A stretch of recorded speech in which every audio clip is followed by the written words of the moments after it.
sujeitos às limitações das coisas criadas. Portanto, é impossível para nós dizer nada sem essas palavras. No entanto, todos aqueles que procuram Deus e falam sobre ele precisam perceber claramente que qualquer descrição ou palavras empregadas em relação a Deus não são verdadeiramente relativas a ele. Elas podem ser aplicadas somente como termos emprestados e não em outro sentido. Devemos ser muito cuidadosos a esse respeito. Alguma pergunta, Jacó? No momento, não. Não. O mundo espiritual. Exatamente como Deus, através de sua capacidade infinita, criou coisas físicas que são visíveis a olho, ele também achou por bem criar outras entidades que são extremamente superiores a essas, que não podem ser detectadas ou sentidas pelos nossos sentidos físicos. Suas próprias limitações e propriedades específicas também deu propriedades diferentes a essas entidades superiores, segundo sua sabedoria, determinou adequado, de acordo com as suas metas finais. As coisas que Deus delineou com limites que nós são familiares, que têm propriedades naturais e que podemos detectar com os nossos sentidos, são chamadas físicas. As coisas que estão divorciadas dessas propriedades são denominadas espirituais. E as propriedades que elas têm, assim como as regras que precisam seguir, são o que é adequado para sua meta final, como mencionado anteriormente. É necessário saber que, assim como existem diferentes categorias entre as entidades físicas, tendo cada uma suas propriedades particulares, também existem categorias diferentes no outro campo de ação, todas pertencentes à classe geral do espiritual, e que exatamente como essas categorias diferem, suas propriedades peculiares também. No entanto, há uma importante regra geral que se aplica à totalidade da classe das entidades espirituais. É o fato de que sua natureza e propriedades reais não podem ser aprendidas por nós da maneira como elas realmente são. Tudo o que sabemos é que tais entidades existem. Estamos conscientes de alguns conceitos que lhes são relativos, tais como nos foram entregues pelos nossos profetas e sábios. Essa classe geral de seres espirituais está dividida em três categorias. Uma consiste nas forças transcendentais, a segunda, a dos anjos, e a terceira, nas almas. As forças transcendentais são entidades espirituais muito puras e superiores, que estão divorciadas do físico. Essas entidades são as mais próximas da presença divina de Deus, a Shekhinah. E ele se manifesta constantemente sobre elas. Elas recebem nomes de acordo aos seus níveis, as rodas do trono, o Fanim e similares. Os anjos são entidades espirituais que foram criadas para agir como agentes de Deus, fazendo tudo o que ele deseja. Cada um é estabelecido sobre um conceito particular e colocado a serviço dele pela vontade suprema. Os anjos têm níveis diferentes, um abaixo do outro, e cada nível tem seus próprios limites e propriedades, como julgado adequado pela sabedoria suprema. As almas são entidades espirituais que estão destinadas a entrar nos corpos e se fixar neles, com um elo muito resistente. Elas também têm suas próprias peculiaridades, de acordo com seu conceito e status. Ou seja, as almas existem em vários estados, porque elas têm um nível de existência fora do corpo, assim como dentro do corpo. Sua existência fora do corpo está dividida em duas categorias. Uma antes do nascimento, antes de entrarem no corpo, e a segunda após a morte, após terem deixado o corpo, depois de sua existência nele. As almas têm propriedades que variam de acordo com cada um desses estados. Lhes foi dada a aptidão de passar por diversas experiências, segundo o que for conveniente para cada estado particular. Os anjos são todos servos de Deus, obedecendo ao seu comando. Tudo no mundo, seja bom ou mal, é feito através deles. Consequentemente, os anjos estão divididos em dois grupos, sendo um bom e outro ruim. Ou seja, um grupo é nomeado para fazer o bem, seja ele físico ou espiritual, e os outros são designados para o mal, tanto físico quanto espiritual. Os nomeados para o mal são chamados anjos da destruição, Malahei Havalá, injuriadores, Mazikim. Há outro tipo de entidade criada que existe, que é intermediária entre o espiritual e o físico, ou seja, de certo modo, esse tipo de entidade compartilha as limitações do físico e seus conceitos, e de algumas maneiras está divorciada de alguns deles. Esta categoria é conhecida como Shedim, demônios. Eles têm um tipo determinado de propriedades físicas, mas não são como as nossas. Também possuem algumas propriedades espirituais, mas não são as mesmas dos verdadeiros seres espirituais.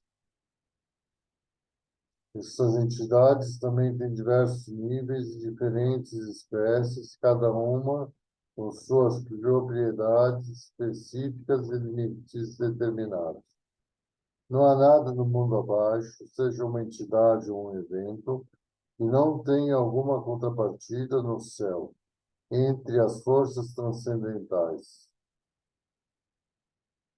Do mesmo modo, não há nada abaixo que não tenha sobre si um inspetor pertencente à categoria dos anjos. Estes o dirigem e produzem diversos conceitos de eventos, como determinado por Deus.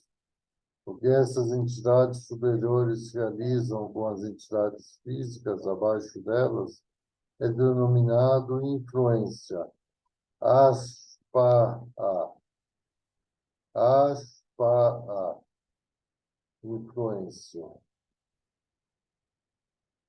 Todas as influências que são dirigidas pelas entidades superiores para os que estão abaixo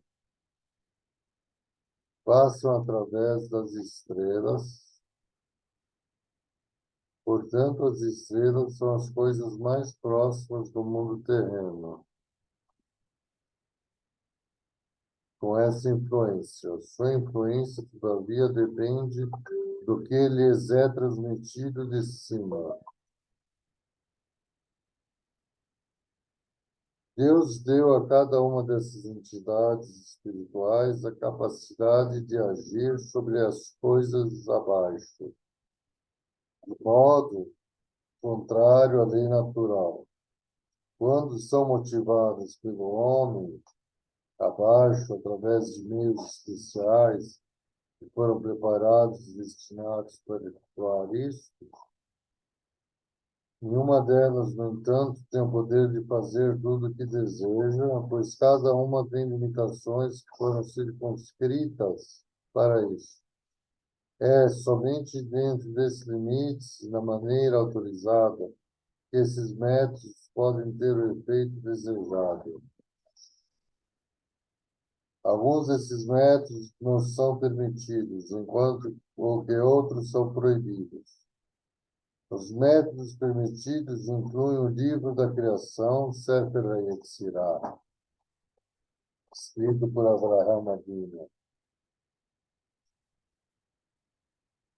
enquanto que os proibidos encerram bruxaria.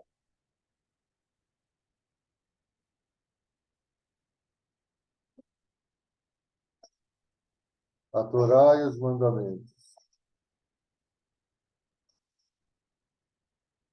O ponto fundamental da criação foi que Deus quis criar o homem. A Torá e os mandamentos. O ponto fundamental da criação foi que Deus quis criar o homem e depois seria a tarefa de unir-se a Deus para assim gozar de sua verdadeira bondade. Isso é conseguido através do fato de o homem ter dois caminhos à sua frente, um bom e outro mau. E o homem tem o poder de escolher o que lhe aprouver. Quando, através de seu próprio livre-arbítrio e conhecimento, ele escolhe o bem e rejeita o mal, então seu verdadeiro bem eterno lhe é concedido. Todas as outras coisas foram criadas somente porque a sabedoria suprema as considerou necessárias para que o universo fosse completo, de modo que o homem pudesse existir no estado mencionado acima, onde pudesse servir a Deus e assim atingir o bem. É lógico que não sabemos por que cada coisa do mundo era necessária, mas o que sabemos através dos nossos sábios é que o elemento principal de toda a criação é o homem, e que todas as outras coisas foram criadas somente para o seu bem. E outros sim, que a finalidade principal na criação do homem foi que ele atingisse o verdadeiro bem. No entanto, a sabedoria suprema percebeu que, para que o homem atingisse esse verdadeiro bem, primeiro ele teria de ser testado e passar por essa prova. Por isso, Deus criou um mundo onde ele poderia ser testado. Esse é o mundo físico, um lugar onde tanto o bem quanto o mal existem, e onde o ser humano pode rejeitar o mal e escolher o bem. A natureza derradeira do bem e do mal é, respectivamente, a santidade e a impureza. Tum-a, impureza. Tum-a. Deus colocou no mundo a santidade em estado de proximidade de Deus, enquanto que a impureza é o que está distante dele. A santidade é a influência que Deus concede àquele que está pronto para ela, é uma concessão que perdura com ele. A impureza, por outro lado, é um estado de separação de Deus se retira, é um estado de ocultamento pelo qual Deus se esconde. Contudo, a verdade é que Deus criou forças espirituais especialmente para essa finalidade. É dessas formas que emanam a escuridão e a poluição, Zuhama, poluição, escuridão, Zuhama. Onde essa poluição existir, a santidade se retira e a luz de Deus se esconde. Essas forças são conhecidas como as forças da impureza. Deus deu ao homem a capacidade de motivar as raízes supremas através dos seus atos. Os atos do homem, portanto, podem obter sustento da santidade de Deus e a luz do seu bem. Por outro lado, eles também podem transmitir poluição e impureza. Zuhama. Deus especificou determinados atos através dos quais a santidade é transmitida e nos ordenou mantê-los. Eles incluem todos os mandamentos aos quais precisamos obedecer Por outro lado, ele também especificou determinados atos que produzem poluição e nos ordenou a abster-nos deles. Eles incluem todas as coisas que estão proibidas. Você sabe que na Torá não pode nem acrescentar, nem retirar nada. Nenhuma informação, nenhuma letra. Nenhuma letra, nem um yud, que é a menor letra. Portanto, Maimônides diz que é proibido se relacionar com mulheres. Isso há 900 anos atrás, Maimônides escreveu. Sendo que na Torá especifica muito bem quais são as mulheres, a maioria de graus de parentesco, que são proibidas. Agora Maimônides vem e fala toda mulher é proibida, só a esposa judia, com rupá, na vagina, tá. Quer dizer que ele acrescentou regras à Torá. Isso é uma crítica. Na Torá deixa específico que você não deve se relacionar com filha. Não, tem uma Né? série Ó, tem uma série de, né? de parentescos de diferentes graus que são mulheres proibidas. Não está dizendo uma mulher solteira não possa se relacionar com homem solteiro. Isso Não não tem. está dizendo que precisa casar na roupa para poder se relacionar com uma mulher. Isso a Torá não tem. Na Torá não está escrito isso. Não. Maimônides diz que mulher nenhuma, só esposa. Não pode olhar nem para a mão de uma mulher. Não pode pegar uma moeda da mão de uma mulher. É fanatismo, lunático fanático. Bom, vamos continuar.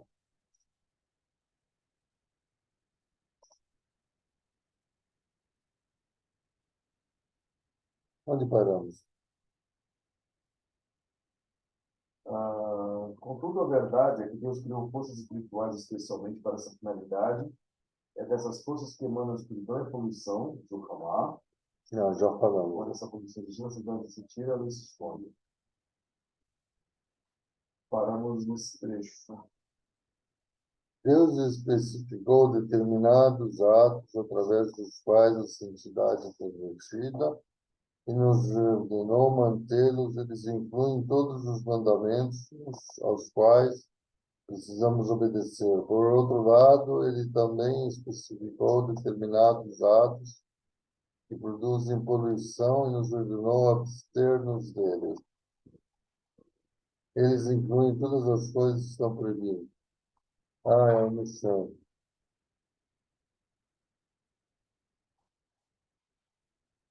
Sim. Ele é um preço barba. Pega um. Pronto. Yuri, Ah, Júlio, pode subir. pode subir.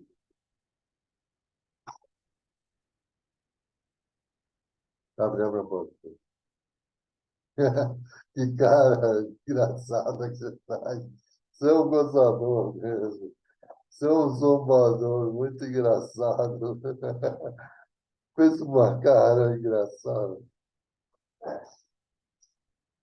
Vamos lá.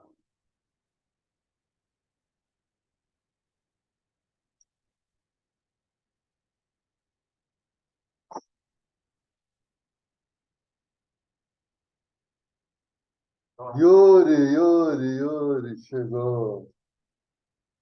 Vai tentar. Tudo bem? Era agora me ensinar. Olha o Jacó. Prazer. Vai tentar. Água. Ótimo. Estou gravando uma aula. Tá vendo? Onde está aquela... Vê na cozinha se tem um saco plástico com... Ah, não, tá ali, ó. Pega o tecido branco. Não, ali. Camiseta. Camiseta é minha. Tecido. Deixa eu tirar a camiseta e leva. Quer experimentar o tecido? Vem no meu quarto, experimenta lá. Vê se não ficou pequeno. Não, tá ótimo. Tá ótimo. Continuando aqui. Onde é que você conseguiu esse título? Ganhei de presente do Sr. Maia. Olha, esse título é legal, né? Bem diferente.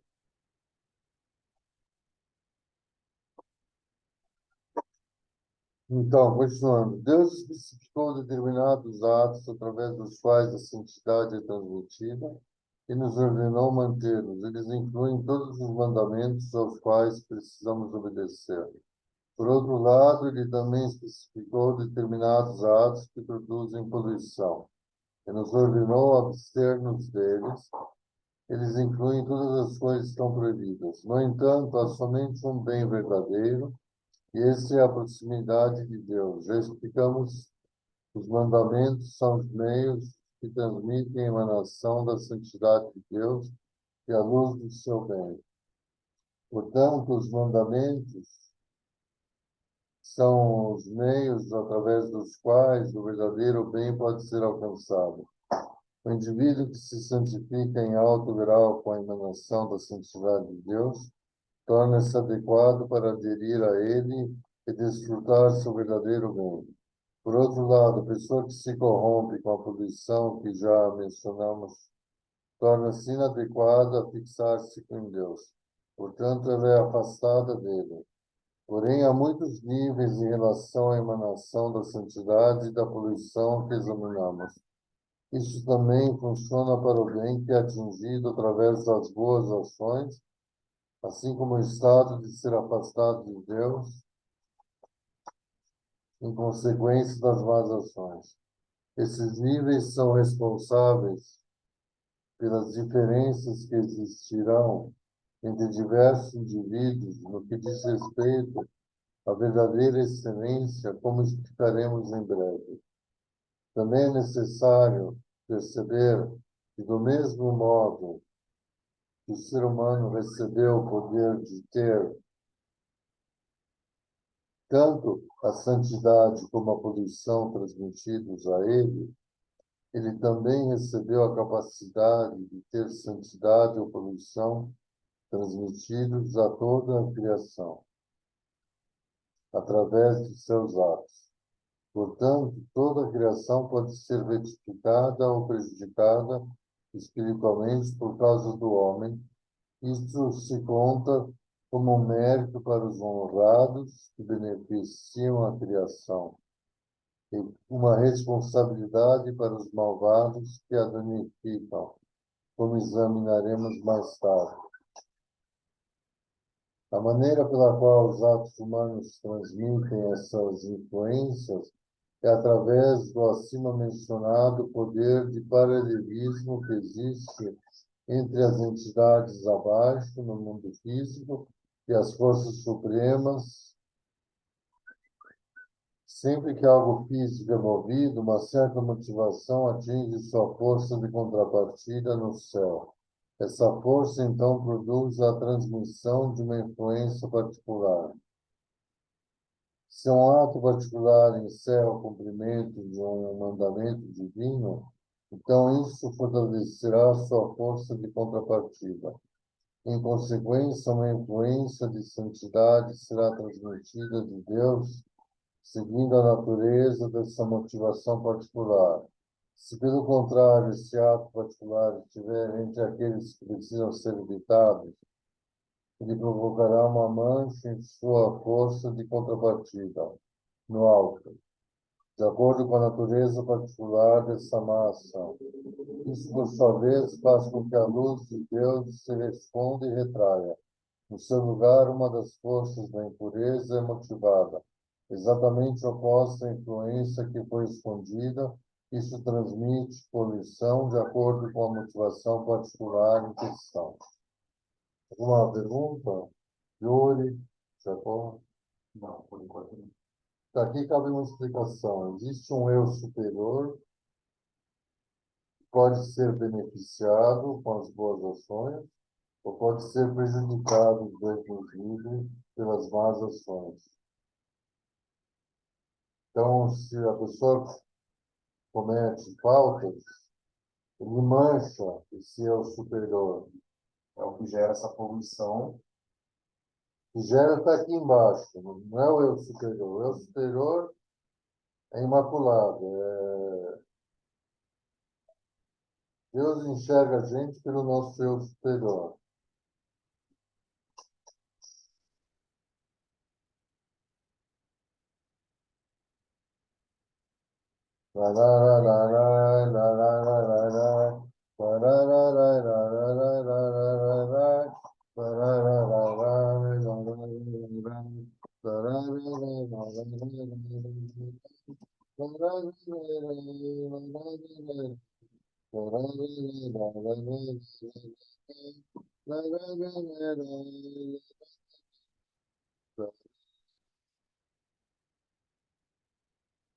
Bom, amigos, até a próxima aula, se Deus quiser, o quanto antes. Tudo bom? Segue junto?